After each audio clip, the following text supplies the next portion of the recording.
வெறும் இது சட்டமன்றம், சண்டமன்றம் கிடையாது. அந்நியார் அவர் பேசாத வரைக்கும் அமைதியா போதுங்க. ஒன்ஸ் அவர் ஆரம்பிச்சாங்க.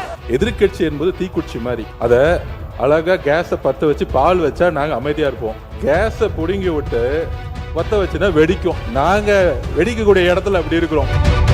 இந்த பாருங்க, இப்ப கூட கத்துறாங்க பாத்தீங்களா? நீங்க சொல்லணும்ல, திமுக ஏன் கத்துறாங்கன்னு கேட்கல. என்ன மட்டும் நீங்க சொன்னீங்கன்னா. அவைத்தலைவரே, உங்களை கெஞ்சி கேட்டுக்கிறேன். நாங்களும் பொறுமையா ஒரு வாரம் 10 நாளா பார்த்துக்கிட்டே தான் இருக்கிறோம்.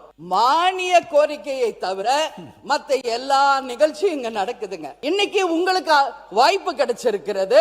உங்கள் ஆட்சியை மக்களுக்கும் இந்த நாட்டுக்கும் நல்லது செய்வதற்கு நீங்கள் எல்லா முயற்சி எடுங்கள். அதற்கு மக்களும் சரி, எல்லாரும் துணை நிற்போம் என்றுதான் சொல்றோம். ஆனால் இங்க பொதுவா நாங்க இங்க பாருங்க, எல்லாருமே எக்ஸாமுக்கு ப்ரிப்பேர் பண்ற மாதிரி 3 மணி 4 மணி வரைக்கும் ப்ரிப்பேர் பண்ணிட்டீங்க.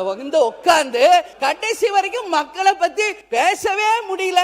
வேடிக்கை பார்த்துட்டு சண்டையை பார்த்துட்டு போறதுக்கு அனுமதி அளித்தேன். இல்ல அவைத்தலைவரே, இங்க பாருங்க, நான் கடந்த ஒரு வாரமா எதுவுமே பேசல. நானும் ரொம்ப பொறுமையா நல்ல கருத்து நயமா சொல்லிட்டீங்க, போதுமானது. அவர் இன்னும் 12 பேர் பேசணும். இங்க வெறும் இது சட்டமன்றம், சண்டமன்றம் கிடையாது. அதனால அவர் பேசாத வரைக்கும் அமைதியா போதுங்க. ஒன்ஸ் அவர் ஆரம்பிச்சாங்க, பேசியது போதுமா? தயவு செஞ்சு நீங்க அனுமதி தராதீங்க.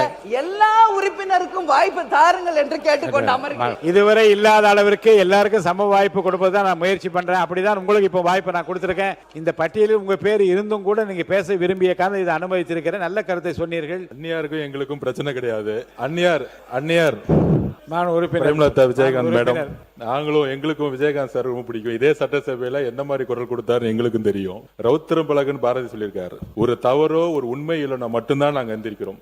இதே பரமக்குடி எம்எல்ஏ அவர்கள் தொகுதி சார்ந்து பேசினாரு. நாங்க இதே இடத்துல அறிவிச்சோம்.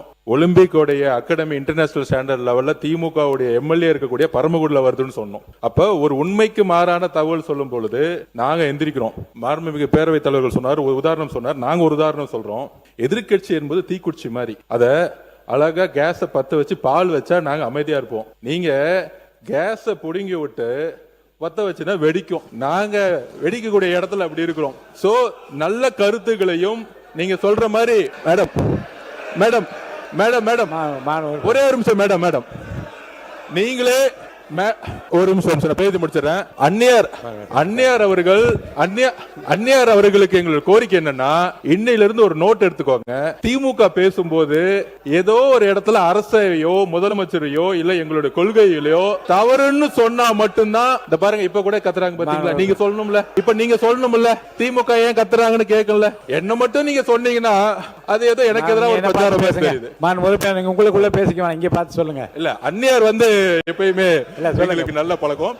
அதனால அந்நியார்களுக்கு என்ன சொல்லுதுன்னா, எதிர்கட்சிகள் குறைகளையும் பிரச்சனைகளையும் சொல்லட்டும், நாங்கள் பதில் சொல்றோம். ஆனால் 100 நாள் வந்த ஆட்சியை முதலமைச்சர் குறித்தோ இல்ல அமைச்சர்கள் குறித்தோ இல்ல தவறான எங்களோட கொள்கை தவறான இருக்கிற மாதிரி ஒரு போலி பிரச்சாரம் செய்யும் பொழுது நாங்க எந்திரிக்கிறோம். அதுதான். அப்ப நாங்க என்ன கேக்குறோம்னா, நாங்க ஒரு பதில் கேட்கிறோம். ஆனா நாங்க பேசும்போது அவங்க பதில் கொடுக்க மாட்டேங்கிறாங்க. இப்ப கூட பாருங்க, எதிர்க்கட்சி தலைவர்கிட்ட ஒரு கேள்வின்னு சொல்ற உடனே எல்லாரும் எந்திரிக்கிறாங்க. அதுதான் பிரச்சனை. தினசரி முக்கிய செய்திகள் மற்றும் அப்டேட்களுக்கு TN Wire News சேனலை ஃபாலோ செய்யுங்கள்.